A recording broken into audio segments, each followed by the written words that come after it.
So in chess, we often have to compare the strength of our pieces compared to the strength of our opponent's pieces. And here, this knight is beautiful. It's on an outpost. It can never get kicked away. It's on a fantastic square. Black's bishop is doing purely a defensive job, not doing anything. You should never trade off these pieces, but that's what Levon Aronian did. He brought his knight forward, allowing this trade. And we did see after bishop takes, pawn takes, that black was completely fine. After black pushed a pawn, suddenly Aronian was the one trying for the draw.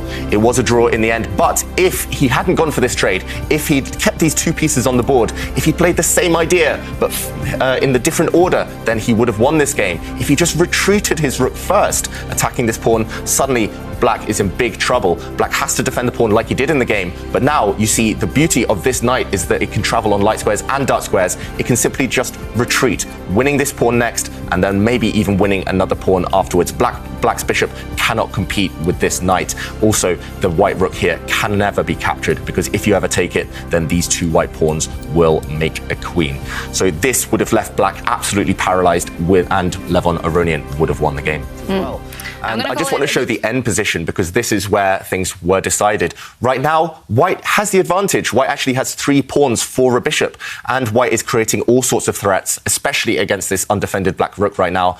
But Wesley So, he would have stayed in the game. If he just moved that rook, for example, he could step that rook forward, keeping an eye on this bishop. He doesn't have to worry about any checks from the back rank, any checks from the back row, because he can just drop back his bishop if he needs to at the very least. So Wesley So here, yes, he's in a little bit of trouble, but he should be able to hold the game with best play. White's pawns are still quite slow on this side of the board, so Wesley would still have his share of the chances. But instead, we saw a huge blunder, and quite an obvious elementary blunder as well. He just dropped his bishop back, and Magnus, we saw him frown. He spotted it instantly. He just played queen takes bishop, a queen sacrifice. But now, after black's queen takes, it looks like black's a queen up, but no, there's a check. Bishop takes bishop is check, and you discover an attack against the black queen. So no matter what black does now, whether you take the bishop, rook takes bishop, or if you blocked with the queen, either way, we would go down to an endgame. Rook takes queen, we do a count. White is just 3 pawns up for nothing at all. These 2 pawns are going to march up the board.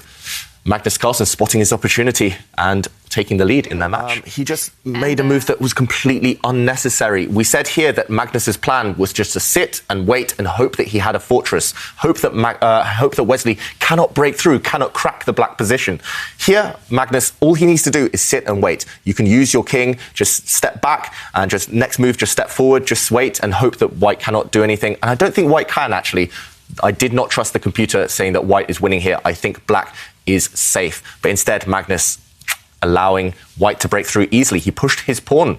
And after this trade, we saw a key move by Wesley So. Maybe Magnus didn't realize that the queens would leave the board as well. And this key move by Wesley So, pinning the queen and the rook together, meant that he would trade off pieces and win. We saw a last couple of moves here. The rook stepped across. The queens now got traded off the board. And all Wesley needed to do was march his king up the board. The key position actually is this one. Maybe this is what Magnus Carlsen had failed to understand. He thought that he could still hold a fortress here with his rook defending everything. But white can just wait. White can just move, and this is what we call zugzwang. It means that any move that black makes will worsen his position. And black is stuck. He wants to say pass, but no, he has to move. And whatever he does will lose. The rook, if it moves, if it steps back, suddenly allows white's rook to join the action, and it's going to win a few pawns imminently. If the black king steps back, then again, same idea. The white rook steps forward, and black is completely lost if the rooks come off the board, thanks to this pawn. Magnus Carlsen, he's an endgame expert, but this time it was on the other foot. Wesley showing his endgame skills. Yes. Several genius moments in this one, but I just want to highlight towards the end of this game, Aronian actually avoided a big trap here. He could, the most natural move actually is to move this bishop. White's bishop is attacked by the black knight. It would be very natural to just move it to the side, but this would lose valuable time.